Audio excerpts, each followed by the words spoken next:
வருஷம் ஃபுல்லாக இதே மழை இதே வெள்ளம் இதே தான் வருது. எங்கே தான் போகிறது? நாங்கள் எங்கே போகிறதுனே தெரியல.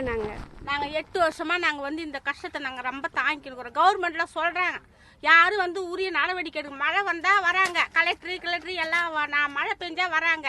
வந்துட்டு அடுத்த வருஷம் தண்ணி நிற்காது, அதுக்கு தகுந்த மாதிரி நாங்கள் ஏற்பாடு பண்ணிடுறோம்னு சொல்கிறாங்க. அப்படியே மழை நின்னதும் யாரும் ஒருத்தவங்களும் இந்த பக்கமே எட்டி கூட பார்க்கறதில்ல. எல்லாருமே இங்கே வந்து பார்க்கறதே கிடையாது. நாங்கள் 3 மாதத்துக்கு குழந்தை, இதுக்கு ஆப்ரேஷன் பண்ண உடம்பு. நாங்களும் மழை நிற்கும்னு பார்த்து நிற்கல. இதுக்கப்புறம் கரண்ட்டை கட் பண்ணிட்டாங்க. சின்ன குழந்தைய வச்சு நாங்கள் இருட்டில் எங்களால் இருக்க முடியாது. பாம்பு தேள் பூரா எல்லாம் வருது. ஆனாலும் நாங்கள் என்ன பண்ணுறது, இருக்கலான்னு பார்த்தா இருக்கல. எங்கே போக முடியும்? வருஷம் நாங்கள் குழந்தைய கொட்டி தூக்கின்னு எங்கே போய் இருக்க முடியும்? சமுதாய கூடத்தில் கொண்டு போய் வைக்கிறாங்க. குழந்தைய வச்சு நாங்கள் இருந்தால் இன்ஃபெக்ஷன் ஆச்சுன்னா குழந்தைக்கு என்ன பண்ணுறது? வேறு வழி இல்லை. இப்போ நாங்கள் பாண்டிச்சேரிக்கு தான் போகணும். அவ்வளோ தூரம் இந்த குழந்தைய தூக்கின்னு போகிறதுக்கு எங்களுக்கு கஷ்டமாக அது. காற்றுலையும் கீத்துலையும் என்ன பண்ணும், சளி பிடிக்குமோ என்ன ஒன்று சொல்லிட்டு நாங்களாம் நடுத்தரமான குடும்பம். எங்கள் பையன் டிரைவர் தான். இப்போ இன்னும் அவனே வரல, வேலைக்கு போனவன் வெளியூருக்கு போய்க்கிறான் வேலைக்கு. நாங்கள் என்ன பண்ணுறது? அவன் வர வரைக்கும் நாங்கள் இங்கே இருக்க முடியாது. நைட்டில் 2 நாள் வச்சுருந்தான். இப்போ நைட்டுக்கெல்லாம் கரண்ட் ஆஃப் பண்ணிட்டாங்க. இப்போ குழந்தைய வச்சுன்ற அவன் நேரம் கூட இருக்க முடியாது. பூச்சி பட்டு வந்தால் கூட தெரியாது.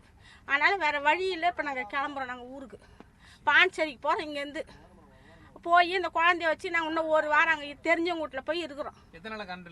இங்கே நேற்று மதியானத்துலேருந்து நிறுத்திட்டாங்க கரண்ட்டு. நேற்று மதியானத்தில் இப்போ எப்படி கரண்ட் கொடுக்க 1 வாரம் ஆகிடும். தண்ணி வேணும், கரண்ட் வேணும், எல்லா வசதியும் வேணும். இங்கே 8-10 வருஷமாக நாங்கள் நிற்கிதுப்பா. 10 வருஷமாக நாங்கள் எல்லா ஆஃபீஸரும் வராங்க. கலெக்டரு, விவோ எல்லாருமே வராங்க. அப்படி வந்து பார்த்துட்டு ஏமா போன வருஷம் வந்தாங்க.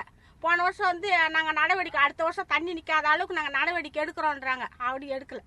இந்த வருஷம் இப்போ மழை வந்தால் போட்டு வச்சுமே ஏற்றுமே விட்டுறாங்க. நாங்கள் எங்கே போகிறது? ஏற்றுமே விட்டா வருஷம் போக முடியுமா?